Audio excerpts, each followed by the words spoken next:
Welcome to Breadcrumbs to Blueprints. Today's video is all about the world of pranic healing, and today we have with us the lovely Ramya. Welcome to the show. Thank you, Natalie. So how did you get into pranic healing and what is it all about? In 2001, my mum, she became a Pranic Healing instructor in Chennai, in India. And she was teaching a course and she had done some healing for me when I was having menstrual pain. And I felt some relief and I said, it's only 2 days, let me have a try. Because she's been doing it for 5 years before she started teaching. So I said, let me give it a try. It was only for 2 days. So I invited 2 of my friends with me. So 3 of us, and it was an opportunity for me to spend some more time with my friends and also learn something from my mum. So that's how it all started off. So you experienced the benefits of it during that time and you thought, I want to do this. Yes. Teach me, mum, and then I'm going to try it out on my friends. Yes. Okay. So my friends came along with me and we all had a great time over the weekend learning about pranic healing, Right. meditation and breathing techniques, and we loved it. Okay. So that's how my journey started. That's how your journey started. And so now you're a pranic healer, you've done all the courses and you've been practicing this now for years, haven't you? Yes. So tell us, what is pranic healing? Because it is a form of energy healing. Yes. And I just want to know exactly what it is because I had no idea. Pranic healing is a no-touch, no-drug, energy-based healing that utilizes prana or life force, the universal prana or life force, to heal physical and psychological ailments. I find that so interesting because I've heard that energy heals physical ailments, but and I know it does heal psychological. Obviously, I'm a psychotherapist and I do hypnotherapy, but I'm interested how pranic healing helps with the emotional things as well as the physical things. There are 2 principles in pranic healing. Yeah. One is the principle of life force. Now, our physical body, for it to have life and to have existence, we need this vital energy or life force. When this vital energy or life force reduces in a particular area, it manifests as any physical ailment or psychological ailment. Okay. When we increase the life force or vital energy in the affected part and in the whole body, you can accelerate the healing process. Amazing. And the life force you're talking about is what probably most common people would know as the aura. The life force, I know it's more than that, but the life you can force explain. or energy that we're talking about is the chi The chi. or ki. In Chi, Chinese, ki, they call it prana. as Chinese. They call it as chi. Chi, yeah. In Japanese, they call it as ki, yeah. and Hebrew it's called as ruah.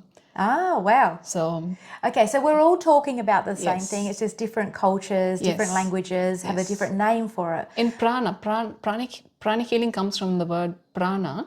Prana is the Sanskrit word for life force or vital energy. Okay, so it's a direct interpretation in Sanskrit. Yes. And in the Western world, I'm going to say we would call it the ether. Absolutely. The ether. Yes. Divine intelligence. Yes. When we're talking about ether, it's interesting. Yes. The energy body is also called as an etheric body. Etheric, ether. Ether. Yeah. Oh, excellent. I love Yes. that link and connect. Yes. Okay. So we have the physical body. We have something called the energy body or etheric body. Yes. Or we also call it as bioplasmic body, or simply people know it as aura. Yes. This aura interpenetrates and extends beyond the visible physical body. It extends beyond the physical body. Yes. So the aura Yes. is inside the body and it is also outside the body. Aha.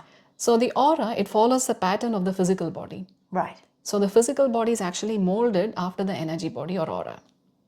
And is that... So just like a second layer. second Imagine layer. as a second layer, which just follows the pattern of the physical body. It made me think of that saying, as within, so without. Yes. Yes. Would that be true in this situation? Yes. The physical body and the energy body or the aura are very closely interrelated. What affects one affects the other. We do not have to touch the body in pranic healing because we're not actually working on the physical body, but we're working on the aura or the energy body. One thing that I do know is, and you can please correct me if I'm wrong, when you're helping a person with the pranic healing, the energy, you're not using your energy to help them heal. You are a conduit Yes. for the energy. Exactly. Yeah. Exactly. So, You're right. All right. So tell us more about that. What's the difference? What happens if a person uses their energy instead of being the conduit for the energy? And what are the ramifications of that? We talked about the universal life force of vital energy all around us. We are in an ocean of life energy or ocean of life force. So we are simply, the Pranic Healer is simply a channel to use this vital energy all around us and then transfer it to the person. If we don't do that, if we use our own vital energy to heal someone, one, it can be draining and depleting for the Pranic Healer, which is why we do not recommend that. We do not do that. So there are certain specific steps and protocols that we can do to increase our own, the Pranic Healer's own life force or vital energy, and also steps that you can, and there are different techniques on how you can transfer the vital energy to anyone. So there's a framework to work with Pranic Healing. So it's not just like, well, this is what you do and you just do it all in your head. There is a framework, there are steps involved. I'll talk about the two techniques that that is involved in Pranic Healing. The first step is scanning. So we scan the energy body using certain movements of the hand to find out where there is, we call it as pranic congestion or pranic depletion. So we find out where there's the congestion and depletion using this technique called scanning, which is simply using your hands to feel the energy, sense the energies in the different parts. In the different parts. Is that hard to do, to actually physically feel that energy for people? Like, does it take a long time for people to develop that skill?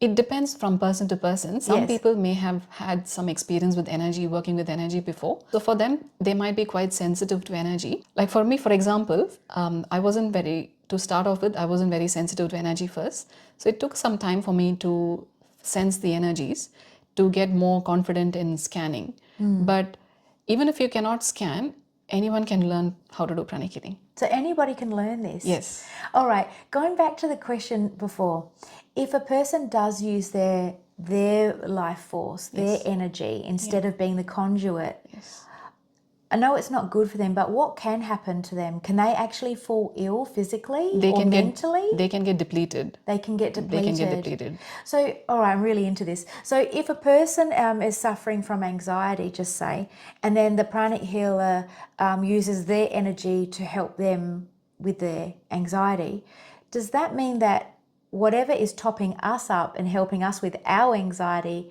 is now going to them, so then you might suffer anxiety, the healer? Can be. Really? Can be. Yeah. Wow. Wow. Yeah. So we have to be careful of energy hygiene. It is so important. Okay, what's energy hygiene? Basically keeping your energy protected and keeping your energy levels high so that you don't get susceptible to energies from other people. Okay. So that can happen if we know how to keep our aura, our energy system strong. Right. Like we take care of the physical body, we give good food, rest, exercise. If we don't do those things, then our physical immunity suffers, and we end up with, we can get a cold or a cough or anything else. During winter, you can see it's very common, especially here in Adelaide. People get the flu, the cold, cough very easily. But some people, they do not. Yes, that is true. Some people do not. So there's different immunity. Immunity works differently for different people. Likewise, if we know how to keep the energy body, energy strong, the aura strong, there's no reason why the physical body will get sick. Pranic healing can be applied as a preventive mechanism. So it's not just to treat physical and emotional issues, but as a preventive as well. Yes. I love that. Yes. So for somebody to top up their energy, just say, once a week is enough, or it should be a practice done every day? Couple of minutes every day is good. It doesn't take long. And so let's go right back to the beginning of the man who invented this technique, because he was what nationality? Filipino. Yes. I was reading something. Please tell us more about, because you know all about him. Yes, he's an amazing person. So our founder is called Master Choa Kok Sui. Yes. He's the modern founder of Pranic Healing and arhatic yoga. So in the year 1987, he wrote the first book, Miracles Through Pranic Healing. And this book has been translated into more than 27 languages. And Pranic Healing has also spread to more than 80 countries all over the world. And so prior to that, he was doing a lot of research on esoteric sciences. And he really made the healing art into a science, because he was a chemical engineer, a very successful businessman. He lived a very common, normal, everyday life like anyone else. Yes. He had a business, he had a family. At the same time, he was very interested in spirituality and making it into a science. So his contribution to the world is immense. He dedicated his life to helping humanity evolve. The purpose of pranic healing is to alleviate human suffering. Yeah. So again, pranic healing is not a replacement to allopathic medicine. It is only a complementary therapy. So if the body heals at a certain rate with allopathy, with pranic healing, you can heal the body much more faster. So we don't recommend against not taking medication or not seeing the doctor or anything. With pranic healing, the body will heal faster. So doctors treat the physical body. As pranic healers, we treat the energy body. So when you have an integrated approach, the patient gets the best result. I understand that intention is everything. And when you have the intent to heal and you focus your mind, and you can even visualize if you like, or imagine if you must, that you are then peddling, if you like, or channeling that healing energy into that part of you that needs healing. So I can see how that would make things faster as far as healing goes. Yes. Yeah. Coming back to the process of pranic healing, we were talking about scanning. Next step after scanning is cleansing, Right. which is using certain movements of the hand around the body. We don't touch the body. Okay. Like say, for example, if a person has throat pain, so we would use certain movements of the hand to remove the unwanted energies from those areas. So that's the cleansing. So cleansing is removing the unwanted energies, the blockages in the energy body and in the energy centers called chakras. Right, so you scan first, Yes. and then you cleanse. Yes. All right, and then we start focusing on And the then energy centers. And then we energize. So we cleanse the aura, we cleanse the chakras and the affected part as well, or the organs if they need cleansing. Like if someone is having a congestion in their lungs, we clean the lungs, you can clean the liver, you can clean any part of the body basically. Unbelievable. Does it feel different in different parts of the body? I'm very practical. Yes. So when you're scanning, if somebody had a sore throat, as and comparing it to a liver problem, Yes. a congested or a fatty liver, how does it, is the feeling different from person to person, or is there a sort of general feeling that It's a very good question. Yeah. If the pranic healer is sensitive, they will notice that when you start cleansing, say 5 times in a particular area, the energy can be quite heavy, or it could feel a bit more stuck. But as you keep cleansing more, the energy around those areas, the organs or the affected areas that you're cleansing, it could get lighter and it'll become easier to move the energy out. So how do you interpret that through the hands? How does lighter feel?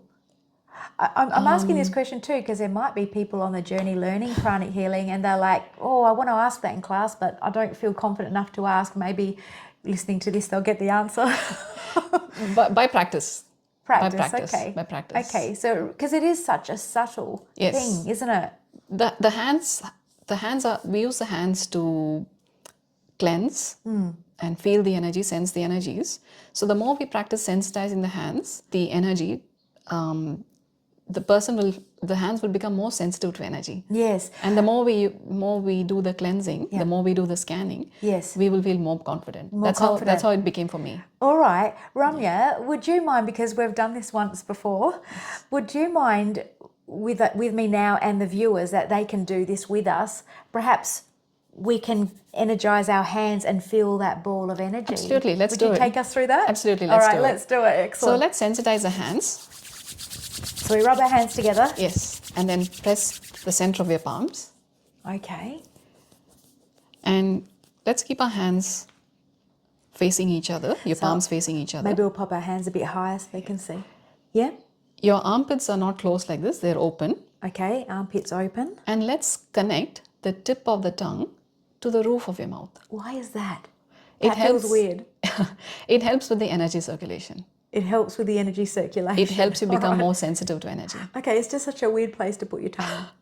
So let's connect the tip of the tongue to the roof of the mouth. Just the tip or the whole tongue? Just the tip. Just the tip? Yeah.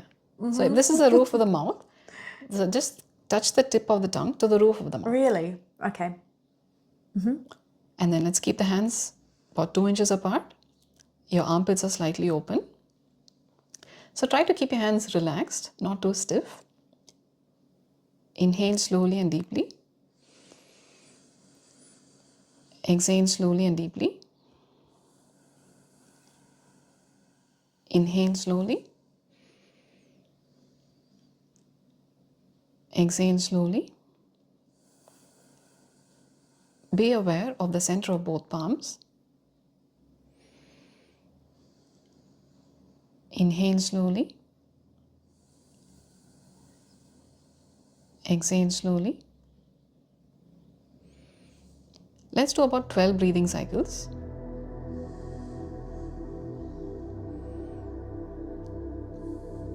Continue to be aware of the center of both palms.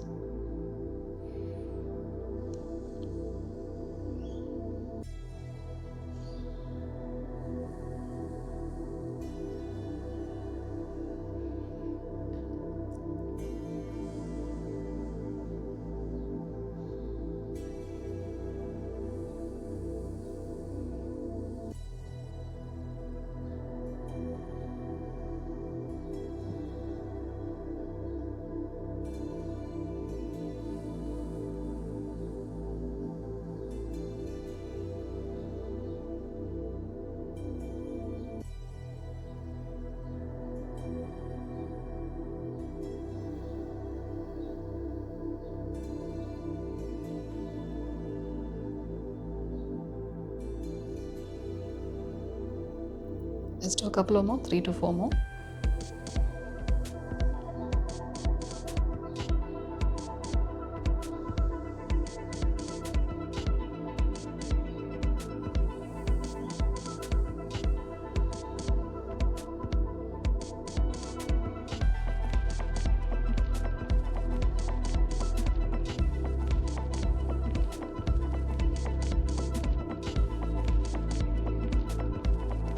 Now let's gently move our hands back and forth.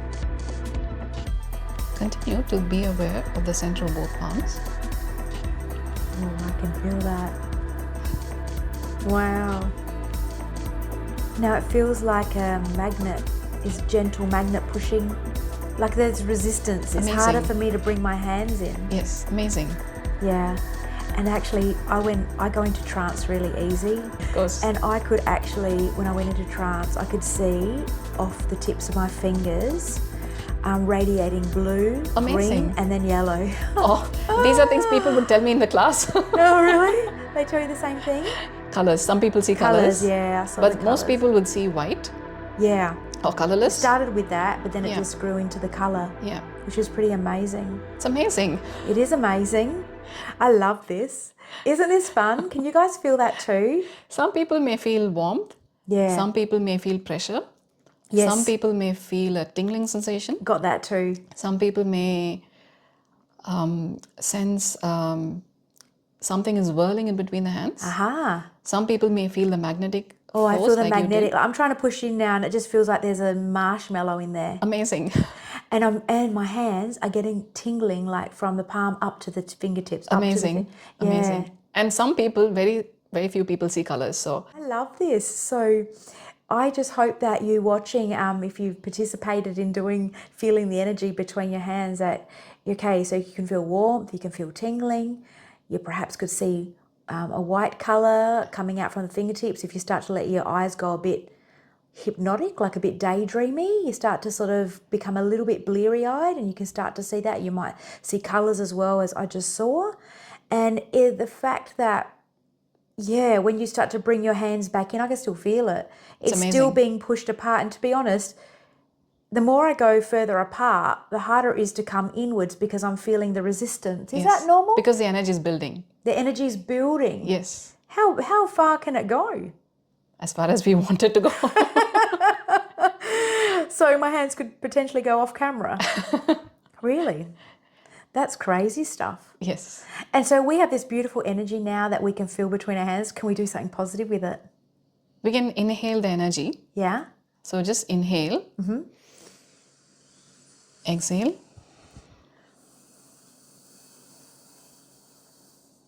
Inhale all this beautiful energy in your hands. Exhale. Let's do a couple more. Inhale. Exhale.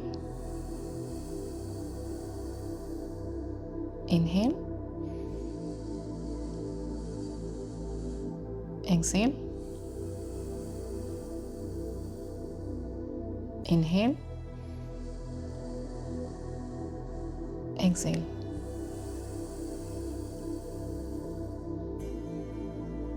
You can gently be aware of your physical body and your energy body, absorbing this energy in between your hands.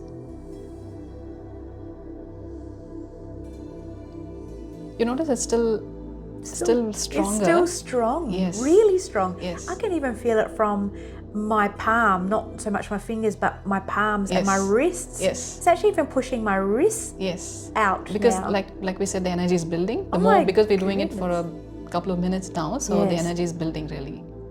So we can use it to heal ourselves, and right now where I can still feel it, can I project it out to the viewers? Yes, you and can. give them some healing? Yes, we can. Let's do that. Let's do that. Let's project this beautiful energy out So to we can you. we can raise our hands like this in a blessing position, and we can visualize. Let's actually visualize the entire earth. Let's visualize the entire earth. Yes. I love this. So let's be aware of this beautiful energy of love, light, and power going to the entire earth. Let's visualize this beautiful energy enveloping the entire earth with peace, compassion, kindness, and mercy. May every person, every being be blessed with goodwill and the will to do good. May every person, every being in the entire earth be blessed with good health, happiness, inner peace, prosperity, and spirituality. Blessings be to all. Inhale and exhale slowly.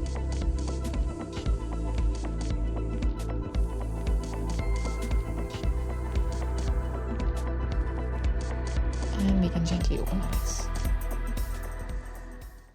Thank you. I hope you enjoyed that. I have a question. Yes. Always curious, always questions. I had my eyes open in that, but I was visualizing it in my mind's eye. There is a thing, some people say that when you're doing a healing, you must have the eyes open because that directs intention. And other people say, no, it's fine to close your eyes and go within. So with pranic healing, what are the rules there? We do not have any set guidelines. Okay. Some people sometimes I like to close my eyes and visualize. Yes. When we're talking about the scanning, the cleansing, the third step in pranic healing is the energizing. So when we energize, sometimes I like to close my eyes, Yes. but sometimes I like to keep my eyes open so that I can really focus and intend the energy to go affected organ or the chakra or a particular affected part. Okay. Sometimes it helps me visualize the energy going inside the organ or the chakra. So sometimes I like to visualize, sometimes I like to physically look. So it's a personal preference, but there are no set... no set rules. Well, I feel very relaxed after that. Yes. I just feel very centered and grounded and just very peaceful. And my arms just feel I don't know, floppy. Yes.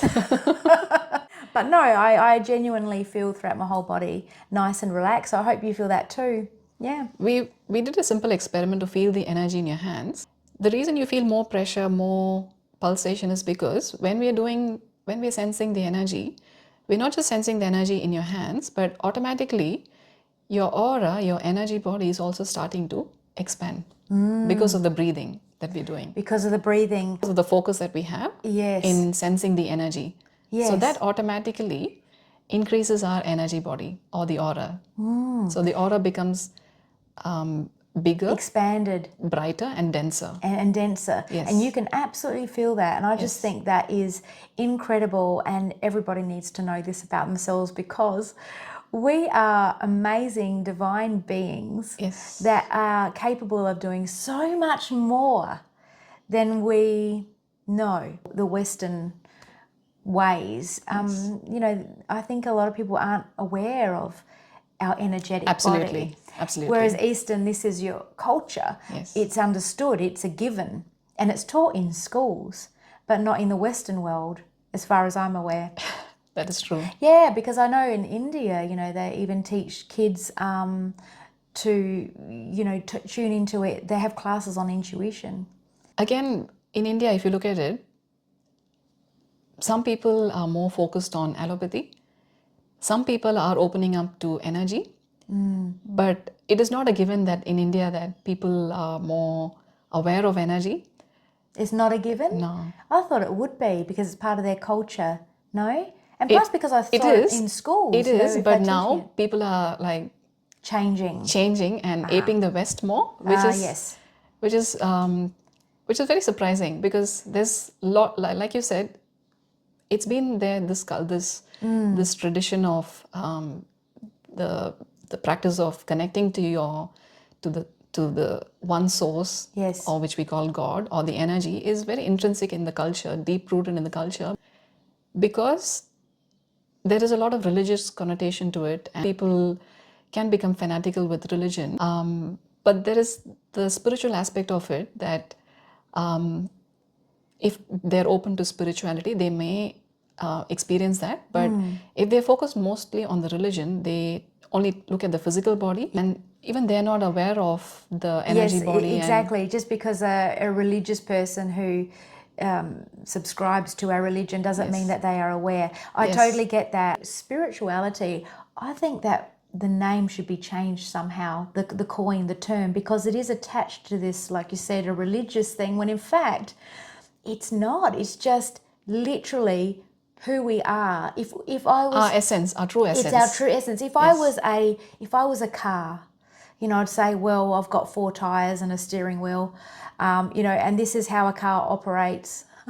And so, And the car runs on, let's say, electricity. yes, We cannot see electricity, we can't see it. but our physical body has all these organs and everything, and the integrating factor is the life force, or the prana. That's it. When the prana is like withdrawn from the body dies. Yeah.